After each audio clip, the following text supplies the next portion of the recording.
Good evening. Welcome to One Love Consciousness Movement's Midweek Connection and First Unity Spiritual Campus Midweek Connection. We are in the series Keys to the Kingdom. Some of you are part of the book study and you are experiencing the sermon series on Sundays that goes right along with that.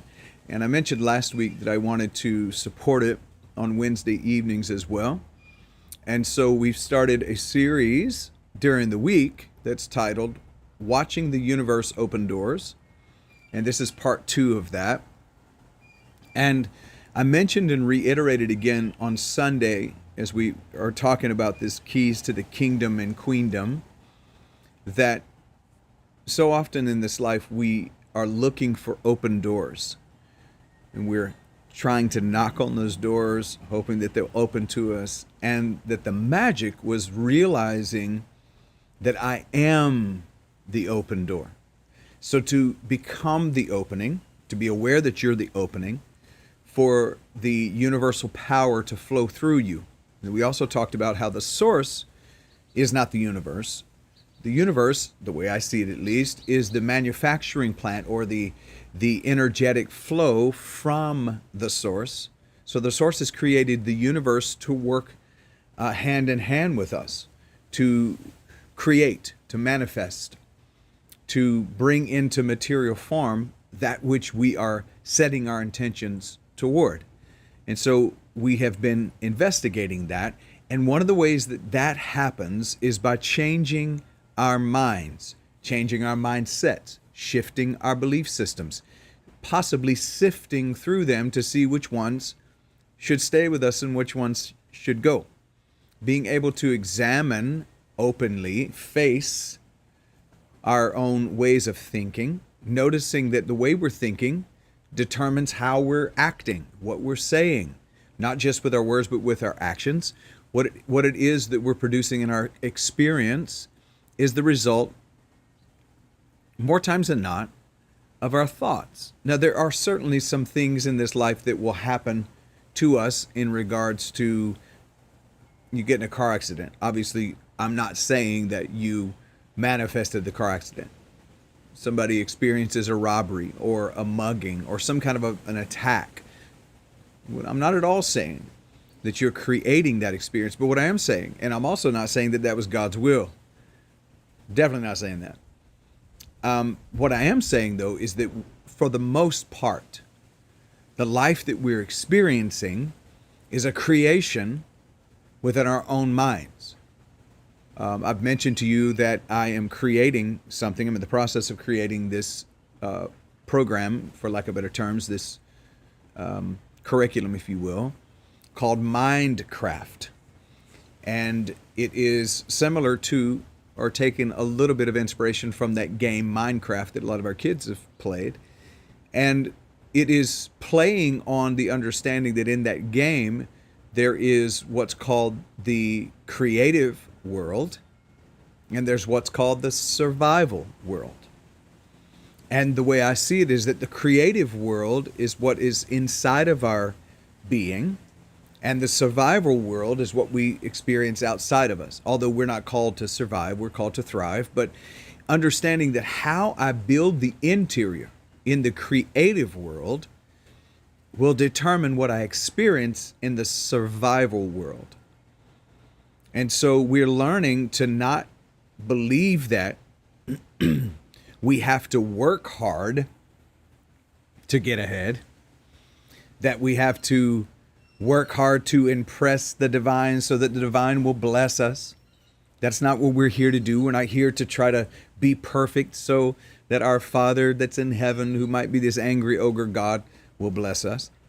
That it's not about working hard. It's about awareness and being the opening for it to flow through. This is not about me blood, sweat, and tears. I mean, there are people who believe that the harder you work, the more you achieve in this life. The harder you work, the more you'll have in this life. I saw a post just the other day from a relative that was a picture of his car. And he said, "This is my baby. And this is a testament to what hard work will do.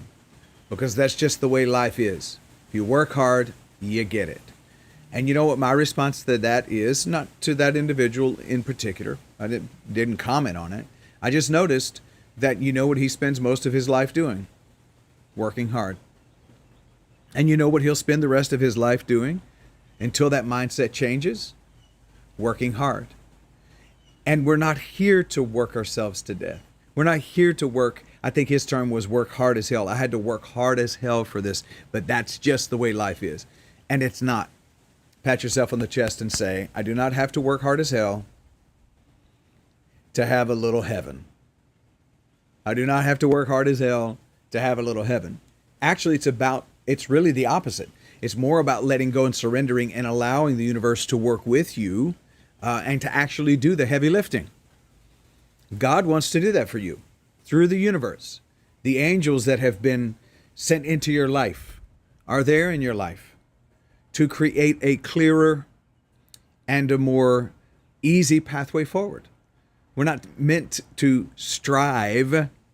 We're meant to thrive. We're not meant to work harder to try to make something happen. We're here to thrive. And thriving is the result of surrendering and allowing presence to move through us. So I wanted to continue in our message this evening, the universe, watching the universe, open doors, and this is message part 2. And the first thing I'd like for us to look at is walk without footprints. When I learned to walk without footprints, Thich Nhat Hanh called this the art of walking gently on the earth. And he would say things like, walk as if your feet were kissing the ground. The idea is to be gently with life and to not have to leave a footprint behind. Walking gently. So walk without footprints. When you do that, doors will begin to appear where walls once stood. And then you become the opening to the doors that are before you. When you trust the unseen rhythm, you trust the unseen rhythm of life with you. There's a trust. That's really what faith is. Ultimately, the science around this is to just be open to the consciousness that's always working for us, that everything comes out of consciousness. But you trust the unseen rhythm. Essentially, that's what we have heard when we've heard people say trust in God. What happens is when you welcome the support of the universe, it starts providing that to you in a more real and a material way. Not because it wasn't before you trusted it, but your trust created the opening for it to flow into your life, and it begins to support you. Welcome the support that the universe is providing for you. Have you ever noticed how when you stop frantically searching for those lost keys, they suddenly appear? You know, when you've lost your car keys or you've lost a set of sunglasses or whatever it may be that you've lost. When you're frantically going around looking for it, you're working really hard, you're working up a sweat, you're in that intense stress. Have you ever noticed that when you settle down, suddenly the keys appear? When you release that person who doesn't really love you or respect you for that matter, then true love finds you in really unexpected ways or unexpected forms. This isn't just a coincidence, it's the law of effortless receiving. Take a moment, breathe that in. I receive effortlessly. This is the law of effortless receiving. In the Tao Te Ching, it talks about the law of doing nothing, and yet nothing is undone. I can let go of the trying to use the power of sheer will to make it happen. I honestly believe when it comes to abundance and prosperity that the tighter your grip, the less life can give you. When we are clenching and clutching, the universe is stifled. When we're clenching and clutching and we are constantly gripping and trying our best to make it happen, what we're doing in effect is crimping the hose. It's keeping the flow from coming, because it's not intended to be hard for us. We're intended to have a life of ease, not a life of dis-ease. Our need to force creates the energy of force, and that energy constructs a wall of resistance. Force creates counter force. The thing in this life, I believe, that creates the congestion of abundance, the congestion of our prosperity, is that we are working so hard to make it happen. We'll say we believe that it's flowing to us, that abundance is always available to us, that prosperity and that life and love and well-being is always available to us. We'll say that, but then we go work so hard to try to create it when it's already been created. It's just waiting for us to open up. Give you, for instance, the spigot in your kitchen. If water is turned on at the main, all you need to do is turn on the spigot. And if it's hard for you to do that, something's wrong with the spigot. I just use the term spigot, the faucet. Turn it on at the faucet. So that's really what we're doing. To me, spiritual understanding of abundance and prosperity, and that it's always flowing to us, spiritual understanding literally only asks you for the activity of reaching up and twisting the knob for the faucet to open the flow. And that's really nothing more than allowing yourself to become cognizant, aware, conscious of it. This is what we're talking about with building a new awareness. With building this new awareness, what we're saying is that it's always available to us, and now we're welcoming the inflow of it. Here's a silent experiment. Try this. This may seem strange to you, but try this on for size. For 1 week, just 1 week, act as if you already have what you need and want. Be intentionally confident that you already are and have what you need and want. Dedicate 1 week of acting like you're in the absolute, unconditional, loving flow of abundance. Act as if your dreams are already fulfilled. Add some thanksgiving and gratitude to that. Act as if you are already in your fulfillment of your dream, not with arrogance, not with conceit, but with a quiet confidence, a quiet certainty. Kind of like the trees trust the sun, like the ocean trusts the moon to direct the tide. Move without urgency for 1 week. Move without a sense of desperation for 1 week. Instead of urgency, act with intention. Move with an inner knowing that you are complete and that you are supported fully by the universe and all that it has to offer to you. Just for 1 week, move quietly. And that's what I think I'm really trying to get to when I'm talking about walking without footprints. You're not bringing pressure onto the earth. You're gliding across the earth. You're allowing this to all move through you. And then number 2, work without desperation. Live without clutching and clenching. Surrender and let go.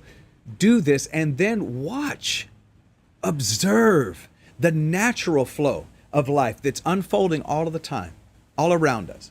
There's a natural flow. There's no fear from the flowers around here when it's time to bloom and to blossom. There's no fear. And they automatically attract the bees that help with the pollination process.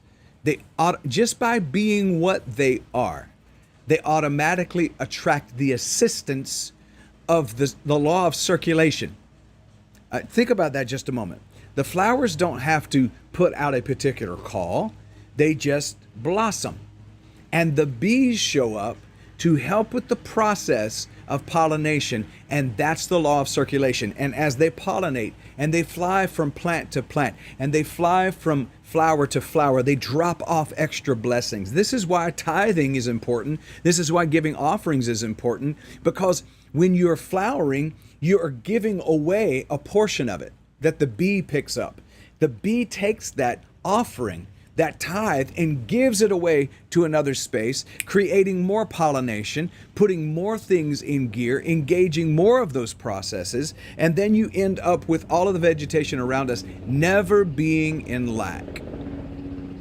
And then the sky from the direction of the universe provides rain, and the sun provides light, and the earth provides a root system and safety.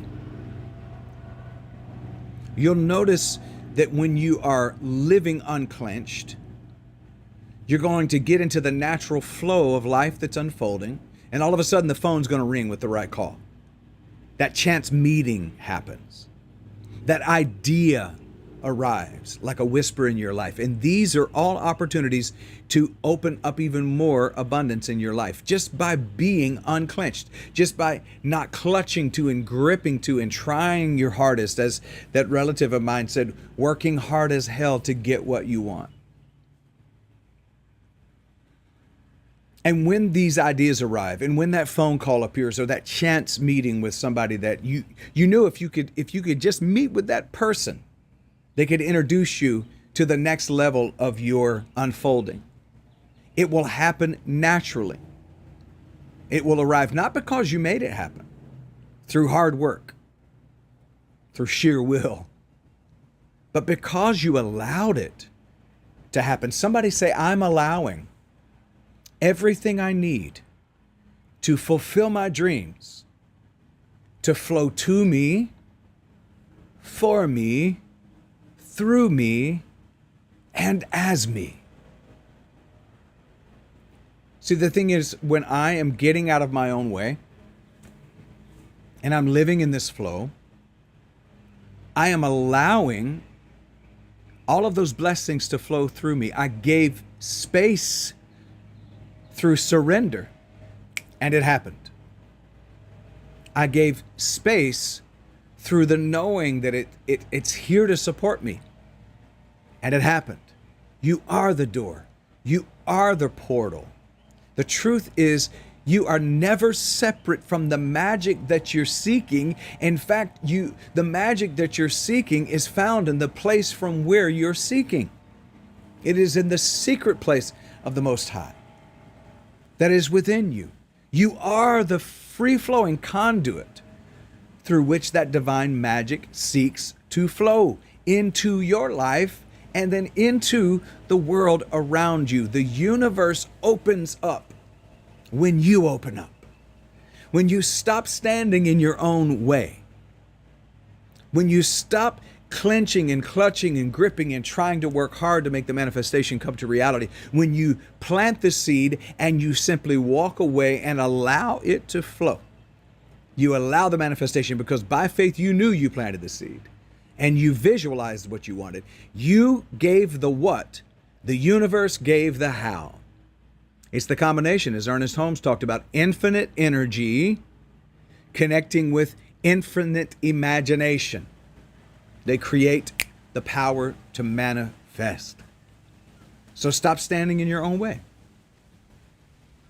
And do this in secret. Let me share this with you. Do this quietly, in secret. This may be what it means by the one who dwells, lives in the secret place of the Most High, abides under the shadow of the Almighty.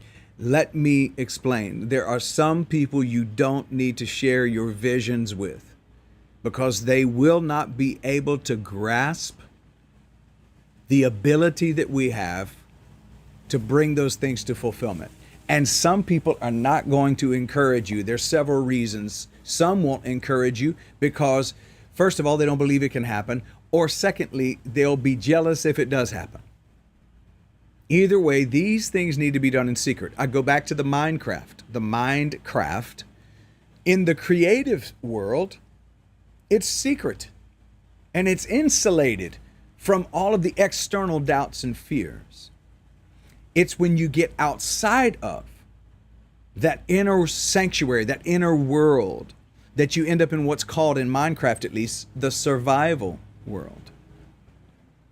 Now, I like to call it the thrival world, but if you don't build, if in the secret place of the Most High, you don't build yourself up on your most holy faith internally, then that external world will become a survival world. So this is what I think it means by the one who dwells in the secret place or lives in the secret place of the Most High, abides under the shadow of the Almighty. And then Jesus said this, but when you pray, go into your room. Another terminology there was closet. It's where we get the term prayer closet. Go into your room, and when you have shut your door, pray to your Father who is in the secret place. Now watch this. And your Father who sees in secret will reward you openly.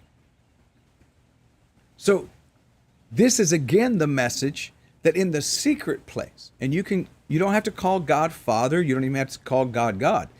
Go into the secret place of the divine, the Most High, the highest consciousness, which is really within the heart space.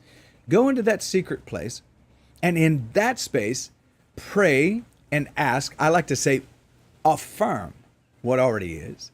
But even if you're going to do pray and ask of the Holy of Holies within you, in that secret place. And it says that what you ask of the Father, who sees in secret, He will reward you openly or publicly. And this is what I take that to mean. What is happening in my inner world is going to come out openly into the physical, external world. Now, this is what Jesus said. Now, Jesus loved to refer to God as Father. And he was talking about originating force or source. So when we are working on our visualization and we're working on our manifestation, it's important for us to walk softly on the earth, not leave a footprint by working so hard to make it happen. It's also important that we realize that not everybody that's in our life do we need to share this information with or this inspiration. So be mindful to work in the secret place of the Most High, and the Father or the parent, the source, will reward you openly, means that it will come into material manifestation. This is not to be sneaky, but to simply not allow any outside energies to influence your inner flow and dam up the outer manifestation. It's an inside job anyway. Not everyone should have access to your vision for your life. Not everybody should have access to what it is you are attempting to visualize. Not everybody's going to understand that abundance is natural and that well-being is your birthright and that prosperity is for you and for everyone. Everyone is worthy of abundance and prosperity. Not everybody's going to understand that. And not everybody should have access to your visions. So be mindful of that. So walk softly on the earth, knowing that you don't have to work hard to make this come to fruition. And then practice the art of silent manifestation. Practice the art of the quietness of manifestation. Go into the secret place of the Most High. Abide under the shadow. It just means the protection. This is the protection or the insulation from the external fears, the external doubts, the external confusions, the external naysaying. The secret place of the Most High, abide under the shadow of the Almighty. Go into the closet and close the door and pray to the source. And what the Father, the Mother, the parenting source, what you pray in secret, what you affirm in secret, the Father will make public, bring to material manifestation. So remember this as you are working through this process of the keys and the keys to the kingdom and the queendom, that not everybody's going to understand that, and they don't have to. Know what it is you want for your life. Choose what you want for your life. Choose the what. The universe is going to create the pathway for how it will arrive in your life. Can I get a witness? Somebody. I do not have to work hard to be successful. I do not have to work hard to be blessed. I do not have to work hard to get ahead. I do not. And some people will say, what are you saying? You can just do whatever you want to do and you'll get whatever you want. I am saying that we were all put here to learn what it really means to recognize God as the only source. That's one of the 7 principles of abundance. Go if you don't remember that, if you need something to work with on that, go check out our meditation from this morning. Those 7 principles for spiritual abundance, understanding the spiritual principles of abundance, meditate on those, that God is the one and only source of good. And that good is available to me. I have access to it. And I don't have to work hard for it. So I can walk without leaving footprints. And I can also practice the art of silence, quiet, being mindful that not everybody should have access to the vision you have for your life. So, as we continue to move through this series, I'm inviting you to consider these teachings. Let's see how these pointings, how they will work for you.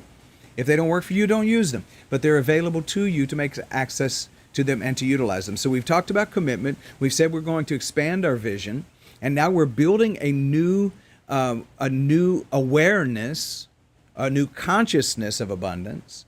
And we're understanding that we've had a lot of beliefs installed into our minds by many different people in many different situations in our life. And some of them just need simply to be uninstalled from our lives. You can do that. I encourage you to continue doing that today. Make that brave decision, that confident decision to go within so you don't have to go without. To release all of those limiting beliefs. And give yourself awareness of this beautiful access that you have to a constant unfolding of abundance for your life.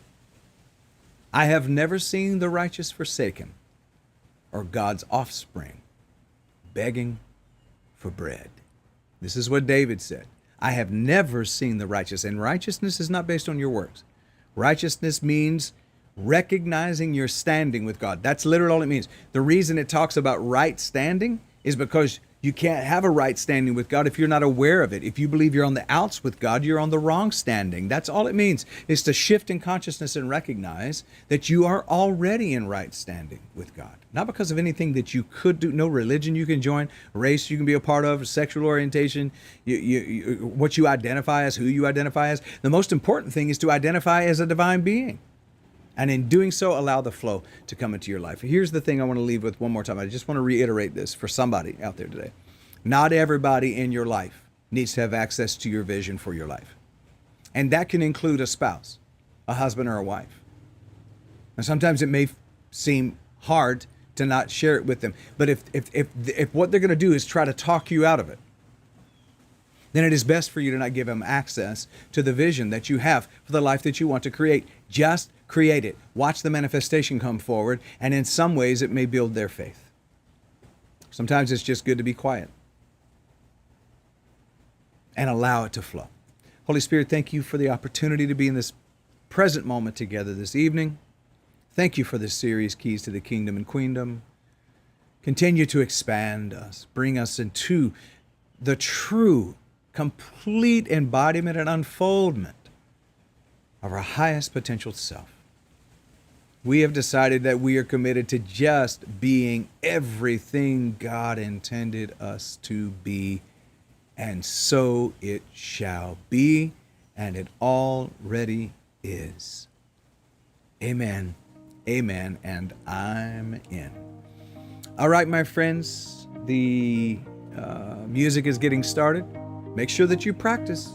Tithing is important. Again, it's that activity. Remember, kind of like the flowers, they give a percentage. They give a percentage to the bees, that pollination, and the bees take it from plant to plant. leaving that offering gives a percentage to the different spaces, causes the pollination. The law of circulation is always in play.